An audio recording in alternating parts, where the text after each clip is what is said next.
Birləşmiş Ştatlar prezidenti Donald Trump Azərbaycanı Sülh Şurasına təsisçi üzv dövlət qismində qoşulmağa dəvət edib. Donald Trump bununla bağlı Prezident İlham Əliyevə məktub göndərib. Məktubda deyilir ki, Trump Şuranın sədri kimi Azərbaycanı təsisçi üzv dövlət qismində qoşulmağa və Sülh Şurasının nizamnaməsinə tərəf olmağa rəsmi şəkildə dəvət edib. Qeyd olunub ki, hər bir üzv dövlət onun adından iclaslarda iştirak etmək və təmsil olunmaq üçün səlahiyyətli nümayəndə təyin edə bilər.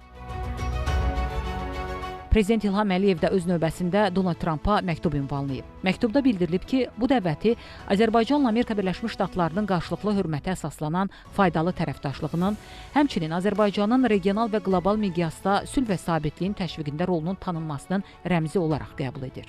Azərbaycan Sülh Şurasına qoşularaq onun Qəzzadakı münaqişənin sonlandırılması və uzun müddətli münaqişədən əziyyət çəkən bütün tərəflərə daha təhlükəsiz və rifahlı gələcək qurulması kimi nəcib missiyasını paylaşacaq. Xarici İşlər Nazirliyinin Mətbuat Xidməti İdarəsinin rəisi Ayxan Hacızadə bildirib ki, Azərbaycan sülh və sabitliyin möhkəmləndirilməsi istiqamətində daim fəal mövqedədir. Azərbaycan Respublikası sözügedən dəvəti qəbul edərək təşkilata təsisçi üzv qismində qoşulmaq niyyətini ABŞ tərəfinin diqqətinə çatdırıb.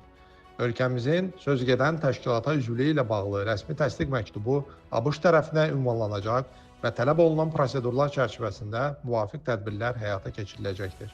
Azərbaycan hər zaman olduğu kimi beynəlxalq əməkdaşlıq, sülh və sabitliyə fəal töhfə verməyə hazırdır. Politoloq İlyas Hüseynov bildirir ki, Azərbaycanın regional və beynəlxalq miqyasda həyata keçirdiyi siyasət sülhə, təhlükəsizliyə və sabitliyə hesablanıb. Ərazi bütövlüyünü və suverenliyini təmin etdikdən sonra Azərbaycana beynəlxalq diqqət daha da artıb. Azərbaycan Birləşmiş Ştatlar münasibətləri də yüksələn xəttlə inkişaf edir. Bu xüsusda Amerika Birləşmiş Ştatlarının prezidenti Donald Trump'ın Sülh Şurasına Azərbaycanın dəvət olunması ilə bağlı göndərdiyi məktub da xüsusi ehtirama malikdir. Xüsusilə vurğulamaq lazımdır ki, cənab prezident də qarşılıqlı olaraq bu önəmli sülh institutunda Azərbaycanın təmsil olunmasını yüksək qiymətləndirmişdir.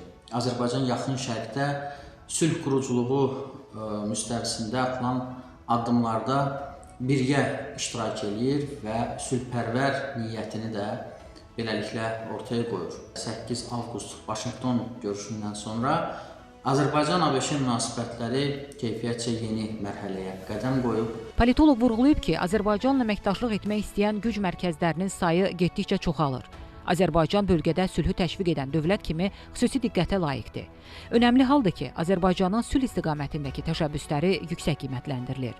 Şəhla Poladova, Günel Qədimova, Xəzər xəbər.